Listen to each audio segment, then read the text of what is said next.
Eita, são os bobocas. Eu sou a Anya e sou a filha do papai desde que eu nasci. Eu não quero essa mamãe, não. Qual é a profissão do seu pai? Ele é um especialista em saúde mental. A Anya gosta de amendoim, mas odeia cenoura. Socorro, eu não tô à venda.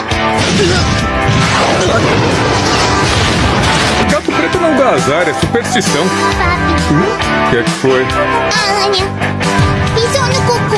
Amendoim! Só estiquei o braço, ele que veio na minha mão. Mentirosa! Endereço? É onde você mora. Eu moro aqui. A Anya queria tanto uma mamãe, um espião, uma assassina.